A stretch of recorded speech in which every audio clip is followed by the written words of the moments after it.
15절까지 말씀입니다. 여호수아 5장 4절에서 15절 말씀 우리 교독하시면서 읽도록 하겠습니다. 여호수아가 할례를 시행한 까닭은 이것이니 애굽에서 나온 모든 백성 중 남자 곧 모든 군사는 애굽에서 나온 후 광야 길에서 죽었는데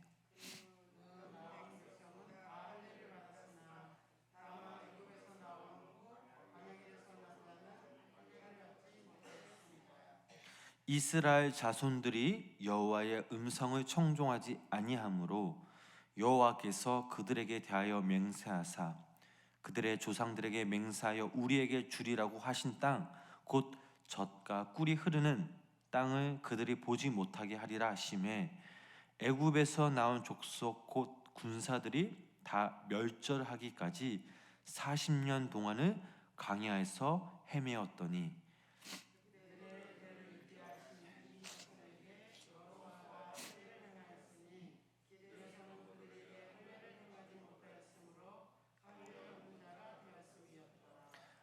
또 그 모든 백성에게 할례 행하기를 마침에 백성이 진중 각 처소에 머무며 낫기를 기다리되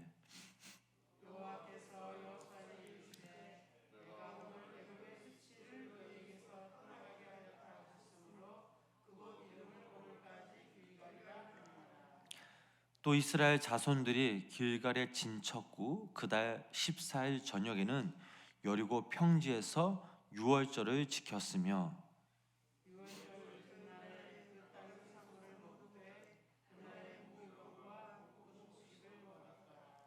또 그 땅의 소산물을 먹은 다음 날의 만나가 그쳤으니 이스라엘 사람들이 다시는 만나를 얻지 못하였고 그 해에 가나안 땅의 소출을 먹었더라.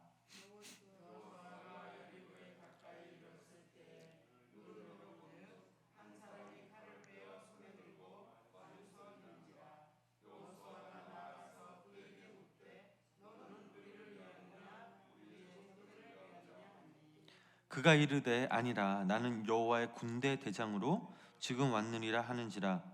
여호수아가 얼굴을 땅에 대고 엎드려 절하고 그에게 이르되 내 주여 종에게 무슨 말씀을 하려 하시나이까. 여호와의 군대 장관이 여호수아에게 이르되 내 발에서 신을 벗으라. 네가 선 곳은 거룩하니라 하니 여호수아가 그대로 행하니라. 아멘. 오늘도 이 새벽 주님의 전에 모인 성도님들에게 하나님의 귀한 은총이 함께 하시기 주님의 이름으로 간절히 축원합니다. 하나님께서는 요단 강을 건넌 그 이스라엘 백성들에게 할례를 명하셨습니다. 왜 하나님께서 이스라엘 백성들에게 할례를 행하셨는지 알아보기 전 우리가 할례의 그 신앙적 의미를 성경에서 먼저 살펴본다면 첫 번째로 창세기 7장 13절 말씀에 보면 이런 말씀이 있습니다. 너희 집에서 난 자든지 너희 돈으로 산 자든지 할례를 받아야 하리니 이는 내 언약이 너희 살에 있어 영원한 언약이 되려니와. 첫 번째로 하나님의 언약에 참여한다라는 사실입니다. 두 번째로 신명기 30장 6절 말씀을 보면 내 하나님 여호와께서 내 마음과 내 자손의 마음에 할례를 베푸사 너로 마음을 다하며 성품을 다하여 내 하나님 여호와를 사랑하게 하사 너로 생명을 얻게 하실 것이며, 순종하는 마음으로 하나님을 사랑한다라는 그런 표식이기도 합니다. 세 번째 예레미야 4장 4절 말씀입니다. 유다인과 예루살렘 주민들아 너희는 스스로 할례를 행하여 너희 마음 가죽을 베고 나 여호와께 속하라. 그리하지 아니하면 너희 악행으로 말미암아 너희 분노가 불같이 일어나 사르리니 그것을 끌 자가 없으리라. 마음에 더러운 가죽을 베고 하나님께 속한다라는 표시입니다. 네 번째로 로마서 2장 29절 말씀을 보면 오직 이면적 유대인이 유대인이며 할례는 마음에 할지니 영에 있고 율법 조문에 있지 아니한 것이라. 그 칭찬이 사람에서가 아니요 다만 하나님에게서니라. 할례는 마음에 하는 것이 바로 본질이라라는 사실입니다. 이 지금까지 말씀드린 이 네 가지가 바로 할례의 신앙적인 그런 의미입니다. 그렇다면 왜 하나님께서는 갓 요단강을 건넌 이스라엘 백성들에게 할례를 명하셨을까요? 우리 본문 4절, 5절 말씀을 우리 다시 한번 우리 함께 읽어보도록 하겠습니다. 여호수아가 할례를 시행한 까닭은 이것이니 애굽에서 나온 모든 백성 중 남자 곧 모든 군사는 애굽에서 나온 후 강야 길에서 죽었는데 그 나온 백성은 다 할례를 받았으나 다만 애굽에서 나온 후 강야 길에서 난 자는 할례를 받지 못하였습니다. 아멘. 우리가 이 말씀을 보면 두 세대가 나오는 것을 우리가 볼 수가 있습니다. 한 세대는 바로 출애굽을 한 세대이고 또 다른 한 세대는 출애굽한 후 강야에서 태어난 그 세대를 말하고 있습니다. 이 두 세대 사이에는 엄청난 시도 차이가 있습니다. 먼저 출애굽한 그 한 세대를 살펴보면 그들은 출애굽의 그런 10가지 기적을 보았고 또 홍해의 기적을 맛본 사람들이었습니다. 그리고 모두 다 할례를 정식적으로 받은 사람들이었습니다. 반면에 다른 한 세대는 강야에서 태어났기에 할례를 받지 못했습니다. 출애굽의 그 놀라운 기적들을 모두 말로만 들었지 본 사람이 아무도 없었습니다. 그래서 출애굽한 이 세대는 강야의 세대를 무시했고 때론 너희는 이스라엘도 아니라 하며 또한 무시하였습니다. 그러나 가장 중요한 것은 출애굽한 그 세대는 하나님 앞에서 너무나 교만하였기에 모세를 통해 하시는 그 하나님의 말씀을 하나하나 반항하였고 또 자기 생각을 가지고 하나님께 대들기까지 한 그런 세대들이었습니다. 그래서 하나님께서는 출애굽한 그 세대는 단 한 사람도 그 하나님께서 약속하신 가나안 땅에 들어가지 못할 것이다 라고 말씀하셨습니다. 정말 그리고 그들은 죽을 때까지 강야에서 40년 동안 생활했던 그런 세대였습니다. 출애굽한 그 세대가 죽자 하나님은 강야 세대를 이스라엘로 삼으셔서 가나안 땅에 들어가게 하십니다. 우리 본문 6절, 우리 7절 말씀 우리 다시 한번 우리를 함께 읽어보도록 하겠습니다. 이스라엘 자손들이 여호와의 음성을 청종하지 아니하므로 여호와께서 그들에게 대하여 맹세하사 그들의 조상들에게 맹세하여 우리에게 주리라고 하신 땅 곧 젖과 꿀이 흐르는 그 땅을 그들이 보지 못하게 하리라 하심에 애굽에서 나온 족속 곧 군사들이 다 멸절하기 전에 40년 동안을 강야에서 헤매었더니 그들의 대를 잇게 하신 이 자손에게 여호수아가 할례를 행하였으니 길에서는 그들에게 할례를 행하지 못하였으므로 할례 없는 자가 되었음이었더라. 아멘.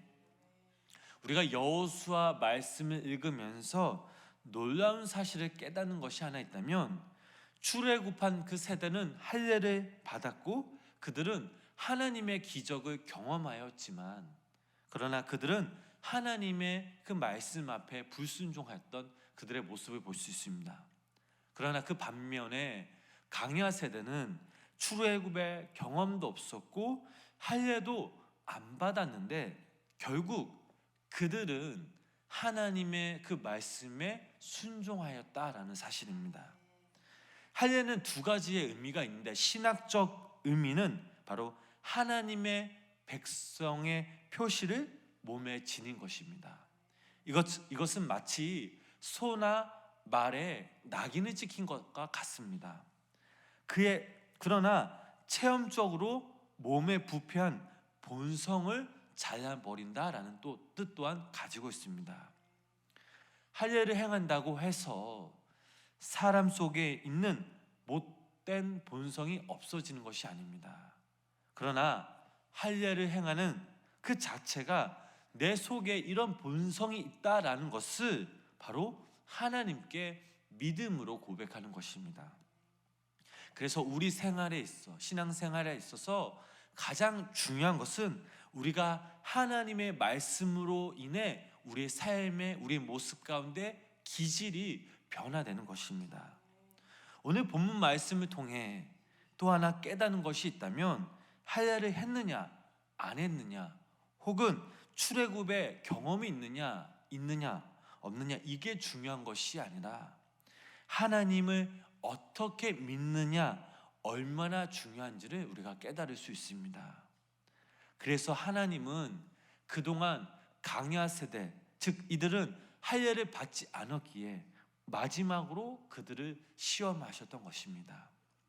너희가 지금 이 위기에서 내 말씀에, 하나님 말씀에 순종할 수 있느냐 하는 것입니다. 만약에 갓 출애굽한 세대, 옛날 이스라엘 백성들 같으면 절대 이 할례를 받지 않았을 것입니다. 왜냐하면 적을 눈앞에 두고 할례를 받은 것은 어찌 보면 저 지금 죽여주십시오라고 포기한 상태였기 때문입니다. 그러나 강야 세대는 진정 하나님의 그 말씀 앞에 섰고 결국 하나님의 말씀에 순종하여 하나님 앞에 선 순한 그런 양들이었습니다. 할례를 받은 하나님은 이스라엘 백성들에게 위대한 말씀을 하셨습니다. 뭐라고 말씀하셨습니까? 우리 9절 말씀 우리 함께 읽어보도록 하겠습니다. 여호와께서 여호수아에게 이르시되 내가 오늘 애굽의 수치를 너에게서 떠나가게 하였다 하셨으므로 그곳 이름을 오늘까지 길갈이라 하느니라. 아멘. 오늘 애굽의 수치를 너에게서 떠나가겠다라고 말씀하셨습니다. 이게 무슨 뜻일까요? 이스라엘 백성들의 몸은 애굽을 떠났지만 그러나 그들의 모습, 그들의 상황은 여전히 애굽의 종이었습니다. 몸만 애굽에서 떠났지 말하는 것이나 또 행동하는 것이나 언제나 애굽의 그 노예의 본성이 있었습니다. 그들은 믿음을 가졌지만 하나님이 원하시는 그런 믿음을 가지지 못했습니다. 때론 하나님을 원망하며 불평하였던 그런 사람들이었습니다. 그러다가 어느 순간부터 그 하나님의 말씀에 순종하였고 적들을 눈앞에 두고 지금 죽는 것을 두려워하지 않는 그런 백성들의 모습을 볼 수 있습니다. 그저 하나님이 명하시면 이제 그들은 순종하였던 것입니다. 이제 그들의 애굽의 노예가 딱지가 떨어지고 위대한 이스라엘 백성들의 이름을 가지게 된 것입니다. 진정으로 위대한 이스라엘 민족의 시대는 언제입니까? 그것은 바로 도저히 말도 되지 않는 그 상황 가운데 하나님의 그 말씀 앞에 아무 소리 내지 않고 바로 하나님께 절대적으로 복종할 때입니다. 마지막으로 본문 우리 13절 14절 말씀 우리 함께 읽어보시겠습니다. 여호수아가 여리고에 가까이 이르렀을 때에 눈을 들어 본즉 한 사람이 칼을 빼어 손에 들고 마주 서 있는지라. 여호수아가 나아가서 그에게 묻되 너는 우리를 위하느냐 우리의 적들을 위하느냐 하니 그가 이르되 아니라 나는 여호와의 군대 대장으로 지금 왔느니라 하는지라. 여호수아가 얼굴을 땅에 대고 엎드려 절하고 그에게 이르되 내 주여 종에게 무슨 말씀을 하려 하시는. 우리 15절 말씀 계속해서 있습니다. 여호와의 군대 대장이 여호수아에게 이르되 내 발에서 신을 벗으라 내가 쓴 것은 거룩하니라 하니 여호수아가 그대로 행하리라. 아멘. 여호수아는 혼자 여리고성을 살피다가 칼을 빼어 들고 서 있는 한 군대 장관을 만나게 됩니다. 이것은 곧 가나안 정복 전쟁이 시작될 것이며 또 가나안을 정복하는 일에 하나님께서 관여하신다는 것을 강조하고 있습니다. 이 군대 장관은 자신이 하나님의 군대 장관이라고 말을 하였으며 하나님의 천사들을 지휘하는 총 책임자였던 것입니다. 여호수아는 자기 힘으로 이 여리고 성을 처리하는 줄 생각하고 성을 살피고 있었는데 하나님의 천사 중 군대 장관을 보내어서 바로 가나안을 치게 하시겠다라고 미리 약속하신 것이었습니다. 여호수아는 이 군대 장관 앞에 무릎을 꿇으면서 내 주여 종에게 무슨 말씀을 하려 하시나이까라고 묻자 뭐라고 대답합니까? 네 발에서 신을 벗으라. 네가 선 곳은 거룩하니라 하니 여호수아가 그대로 행하리라라고 지금 이 말씀 통해 우리가 알 수가 있습니다. 이 말씀은요 우리가 너무나도 잘 아는 바 같이 모세에게 하신 그런 말씀과 동일합니다. 여호수아가 이스라엘의 지도자로서 해야 할 일은 바로 전략과 작전을 세우는 것이 아니었습니다. 그가 해야 하는 일은 바로 하나님 앞에서 오직 신을 벗고 그의 말씀에 그의 명령에 절대적으로 복종하는 것이었습니다. 여기서 이 신은 거룩과 상반되는 세상 온갖 제약을 상징하는 말로 사용되어지고 있습니다. 따라서 하나님의 그 거룩하신 그 장소에서는 신을 신고 서 있을 수가 없습니다. 즉, 내 발에서 신을 벗으라 라는 이 말씀은 장차 하나님의 거룩한 그 전쟁을 수행하기 위해서 성결과 거룩을 요구하며 하나님께 절대적 순종하는 것을 바로 요구하고 있는 것입니다. 사랑하는 성도님 여러분, 우리들도 이 땅에서 살아갈 때에 바로 우리가 주님과 동행하기 위해서는 먼저 주님의 앞에 겸손히 우리의 신을 벗어넣어야 될 줄 믿습니다. 세상적인 욕심, 세상적인 내 마음 가운데 있던 제약된 모습들, 연약한 모습들을 다 주님 앞에 내려놓고 우리의 삶의 주인이신 이 예수 그리스도를 한 분만을 고백할 때에 또 믿음으로 주님을 따라갈 때에 하나님께서는 우리의 그런 모습을 보시고 우리의 땅을 하나하나씩 정복해 나가게 될 것입니다. 우리가 주님의 뒤를 어떻게 따라갈 수 있냐? 바로 하나님의 말씀을 앞세워야 합니다. 다른 어떤 것보다 신앙적으로 하나님의 말씀을 최우선으로 여기며 그것을 지키며 행하려고 노력할 때에 또 그 믿음이 우리 안에 있을 때에 우리는 주님을 따라갈 수 있음을 믿으시기를 바랍니다. 오늘을 시작하는 이 시간 여기 우리 성도님 모두가 주님 앞에서 우리의 신을 벗길 간절히 소망합니다. 우리는 주님의 종입니다. 겸손하게 그저 주님이 명하시는 그 말씀에 순종할 수 있는 믿음이 우리 가운데 있어야 될 줄 믿습니다. 이때 주님께서는 우리에게 명하신 약속을 하나하나씩 성취해 나가실 것입니다. 바라옵기는 오늘 여기 우리 성도님들이 오늘 하루 우리 겸손히 우리가 신었던 그 신을 벗고 우리를 이끄시고 우리의 삶의 주인 되신 이 주님 한 분만을 바라보며 나아갈 때 오늘 하루도 우리가 그 주님의 약속을 성취하며 주님의 이름으로 승리하며 주님만을 바라보시는 우리 귀한 우리 성도님들 되시길 주님의 이름으로 간절히 축원합니다. 기도하시겠습니다. 거룩하신 주님, 오늘도 우리가 주님 앞에 나아갑니다. 오늘 하루 또 우리가 지난날 우리의 모습을 돌아볼 때에 주님 앞에 서기에는 너무나 제약된 모습, 연약한 모습이지만 그러나 오늘 이 시간 더욱더 주님을 의지하며 나아가오니 하나님 우리를 불쌍히 여겨주시고 긍휼히 여겨주시옵소서.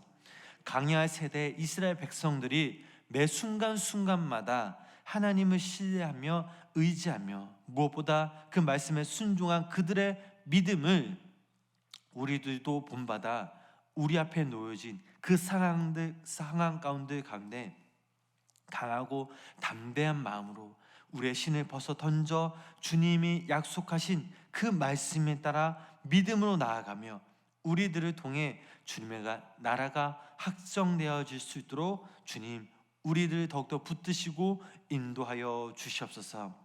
오늘도 이 시간 또 오늘 하루 주님만을 바라보며 의지하며 나아갑니다.